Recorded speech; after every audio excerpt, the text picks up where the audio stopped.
The rain fell in heavy sheets that October evening, turning the city streets into rivers of light and shadow. Tom Stevens knelt on the wet pavement at the bus stop. His weathered hands clasped together as he looked up at the young woman in the wheelchair. At 52, he had seen enough of life to recognize desperation, but it stared back at him. The girl couldn't have been more than 19 or 20. Her long blonde hair hung in wet strands around her face, and her red dress clung to her shivering frame. But it was her eyes that struck him most, vacant and hollow, as if she had already given up on everything. "Miss, how long have you been sitting here?" Tom asked gently, his voice barely audible above the drumming rain. She didn't answer at first, just stared past him at the blurred headlights of passing cars. Finally, in a voice thin as paper, she whispered, "It doesn't matter anymore." Tom had been heading home from his construction job, exhausted and soaked, when he spotted her. Something about the way she sat there, alone and unmoving in the downpour, made him stop. His daughter Sarah would have been about this age now, had she lived past 16. That thought alone was enough to root him to the spot. "I'm Tom," he said, shifting his weight on his aching knees. "I know we're strangers, but nobody should be out here like this. Do you have someone I can call?" A bitter laugh escaped her lips. "There's no one.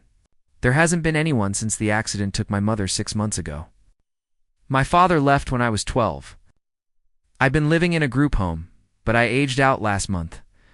I spent my last dollars on a motel room, and now that's gone too." Tom felt his chest tighten. Life had taught him that sometimes the smallest gesture could mean everything. He thought of all the times someone had helped him after his wife passed, after Sarah's illness. During those dark years when he nearly lost himself to grief, "Come with me," he said firmly. She looked at him with suspicion and fear. "Why would you help me? You don't even know me." "Maybe that's exactly why," Tom replied. "Because I don't need a reason to help someone who needs it. I have a spare room. It's small, but it's warm and dry. You can stay until we figure something out." 20 minutes later, Emma, as he learned her name was, sat wrapped in a blanket at Tom's modest kitchen table, holding a mug of hot soup. The small apartment was nothing fancy, just a one-bedroom place that Tom had converted by giving up his living room. But it was clean and filled with the kind of warmth that comes from being truly lived in. "Why are you doing this?" Emma asked, her voice stronger now, but still uncertain. Tom settled into the chair across from her, his own mug warming his calloused hands.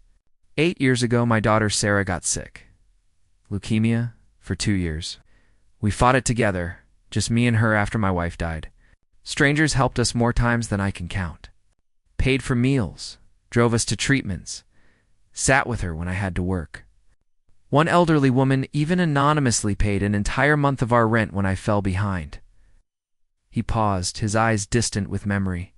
Sarah didn't make it, but those people, they showed me that kindness isn't about deserving. It's about being human. You remind me of her a bit. That same stubborn strength trying to hide behind the pain."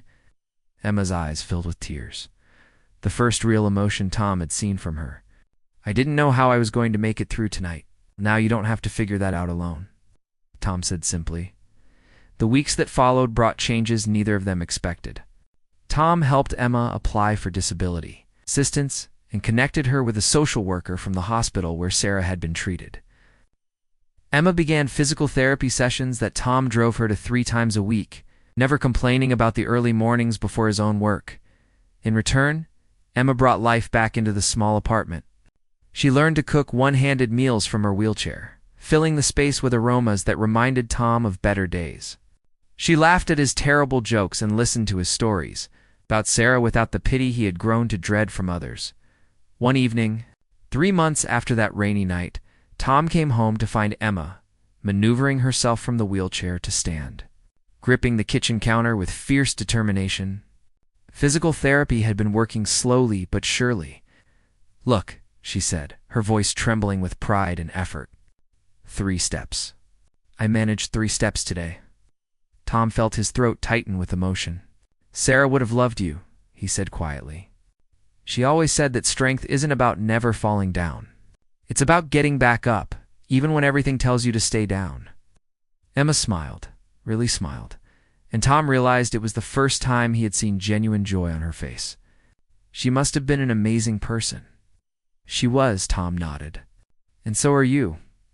By spring, Emma had found part-time work doing data entry from home. She was walking short distances with a cane now, her physical recovery matching her emotional one. But more than that, she had become family. Tom never asked her to leave, and Emma never offered to go. They had both been alone too long, carrying grief that felt too heavy for one person. Together, somehow, it became bearable. On the anniversary of that rainy October night, Emma surprised Tom with a small framed photo.